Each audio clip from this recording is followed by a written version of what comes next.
Oh my god, I've been trying to make a video for a while now. Recently on Twitter, a whole debate has erupted in the furry art community. How accurate should shark characters be? Is it truly okay for them to just look like dogs with fins? Or should artists try researching different species and try to be more creative? Now, what seems like such a simple question has caused quite the stir. People are pointing fingers, attacking artists, and it's become a real doozy to say the least.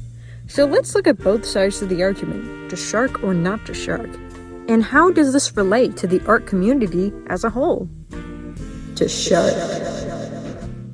Many people online are just plainly fed up with the repeating canine designs in the furry fandom. A deer? Just give it a long snout. A bat? Just make it a dog with big ears and wings. Shark? A dog with sandpaper skin and some fins slapped on. It's to the point where, if you just look it up on Google, you'll find a bunch of different memes and images making fun of the phenomena. Because a lot of artists argue that learning to draw different subjects and species is just a way to be more creative in the long run. I think a good example of this testimony could be from Faux Mantis on Twitter. They quote, "I think it's interesting that a lot of furry artists seem to default to giving mammalian canine traits to any species they draw. Because to me, the most fun part of drawing is learning how to stylize every species' unique traits to make it actually look like that species." And that got me thinking about being creative in general. Many artists, when it comes to drawing different subjects, should be open about new references and species. Most people draw their idea of an anthro-shark and not really study the qualities of what makes a shark look like a shark in the first place. It's like, imagine describing a dog to someone who's never seen one before and then asking them to draw it. It makes me think of the Drawing with Pre blog article, References for Artists, a guide to using them properly, where they talk about the importance of references in studying photography to improve your art. There is a common misconception that drawing from your imagination is superior to using a reference. When you draw without using a reference, you are limiting your creations to being banal and generic. Most people might resort to drawing a dog easily recognizable as one, but if you took the time to do research, you might see there are many different breeds of dogs. Research and reference opens your mind to new creative opportunities. Lots of people default to the same canine base to the point where so many distinct species of animals just kind of mesh into a single transitional mammal. And this isn't a thing with just sharks. There are thousands of different animals in the world that are too extraordinary and unique to be nested down into one single base. Why not branch out to not to shark?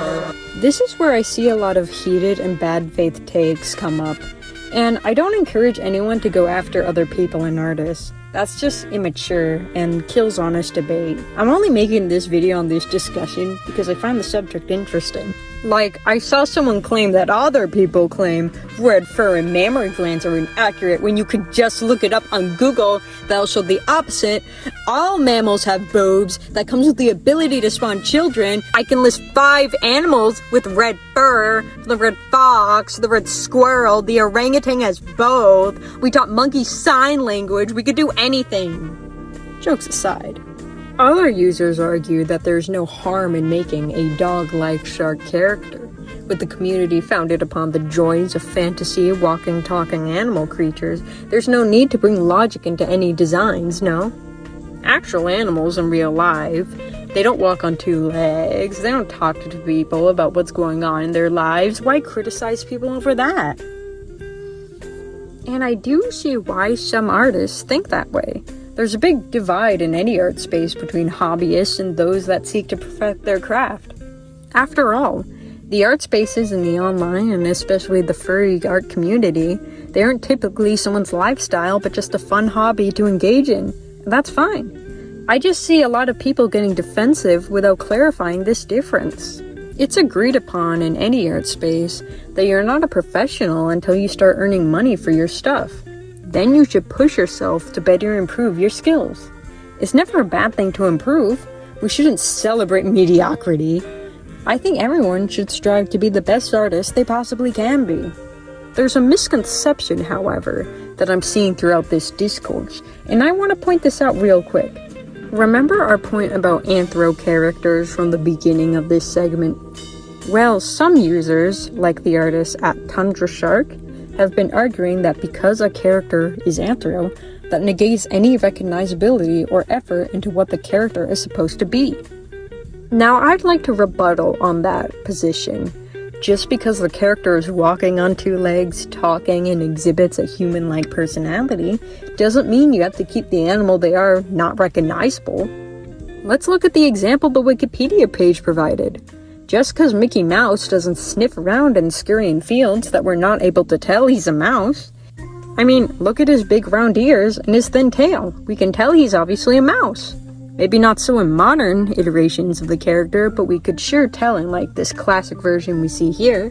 What about characters that people in like the online furry artist space might recognize? Older people, maybe. Robin Hood. We can automatically tell he's a fox without the native color. His thin snout and lanky body shows the proportions what we associate with foxes.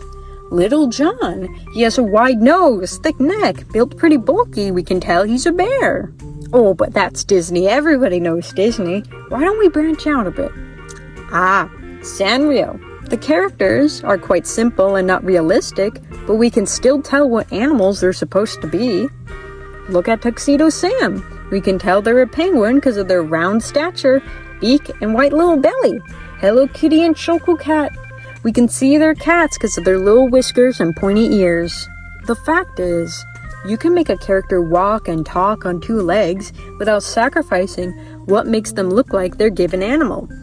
That's where my research point from earlier comes back in. Learn what makes an animal distinct and exaggerate their features. And if you're a hobbyist doing this for fun, go ahead too then. Closure. After thinking long and hard about this discourse, I think we should look past the idea of sharks and study it as just another quarrel of how artists should practice their craft. In my personal opinion, I don't see the harm in pushing yourself to improve. And if you aren't taking it that serious and think of art as just a fun little hobby, that's okay too. But regardless of that fact, it's up to you to decide whether or not you want to stagnate in your work. Do you want to become the best artist you can be, or remain frozen in time? Well, that's ultimately your choice. Let me know what you all think. Please keep the discussion civil, but I would love to see what everyone has to say. I'm Fubbly Dubbly. Make sure to check out my other socials. Bye-bye!